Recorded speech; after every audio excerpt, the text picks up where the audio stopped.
Assalamualaikum warahmatullahi wabarakatuh. Perkenalkan, saya Nabila Wildani Fathiatunida, absen 24 dari kelas 11 MIPA 1. Hari ini saya akan menjelaskan tentang pembahasan penilaian harian KD 3.6. Berikut soalnya. Nomor 10. Sebuah keluarga besar di kota X memiliki penyakit keturunan yang mengakibatkan darah penderitanya sukar membeku meskipun hanya mengalami luka tusuk kecil.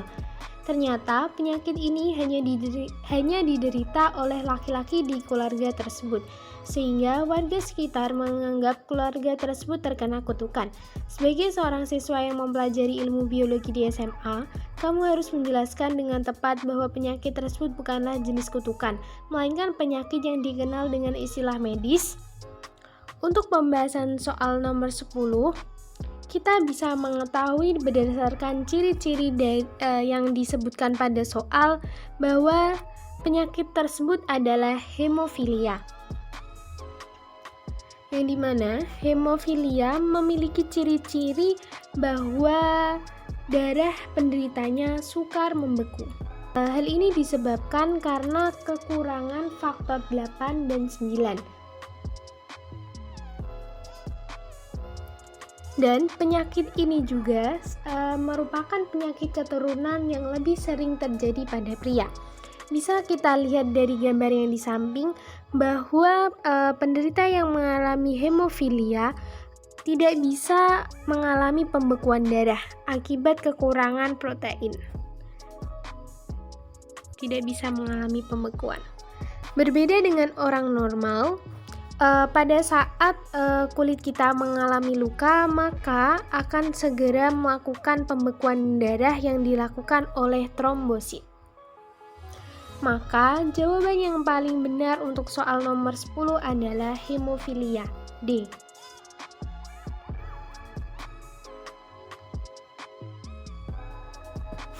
Soal selanjutnya. Nomor 11. Raka memiliki seorang tetangga yang selalu mengalami keguguran anak keduanya hingga 3 kali.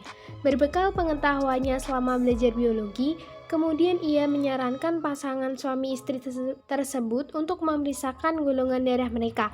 Apa yang menjadi pertimbangan Raka menyarankan hal tersebut? Raka menyarankan hal tersebut karena ada sejenis penyakit yang disebut inkompatibilitas resus, yang mana hal ini dapat terjadi apabila seorang ibu bergolongan darah resus negatif mengandung janin yang bergolongan darah resus positif. Perbedaan golongan darah ini akibat ayah memiliki golongan darah resus positif.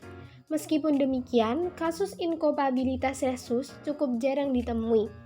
Biasanya terjadi pada kehamilan kedua.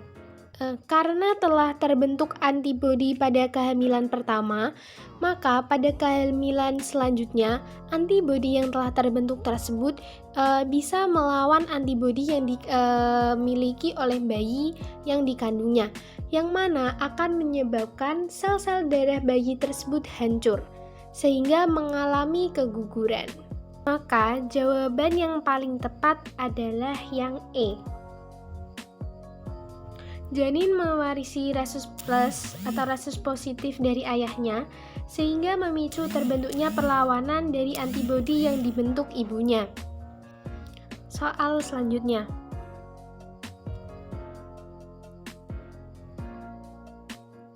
Mahasiswa analisis medis sedang magang di klinik laboratorium diberikan tugas untuk menghitung jumlah eritrosit pasien. Mahasiswa tersebut menggunakan bilik hitung dengan tampilan sebagai berikut.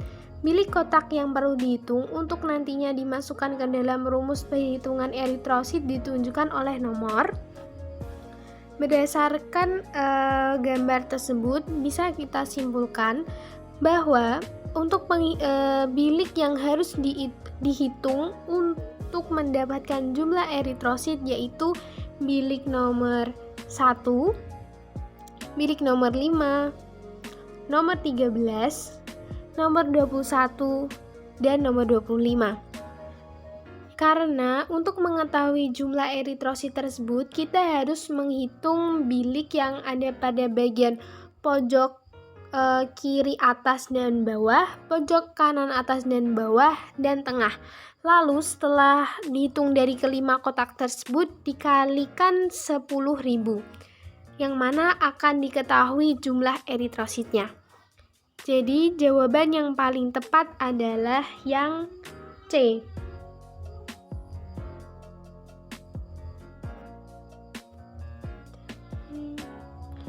Sekian penjelasan yang bisa saya berikan. Apabila terdapat kata-kata saya yang kurang berkenan dan salah, saya mohon maaf sebesar-besarnya.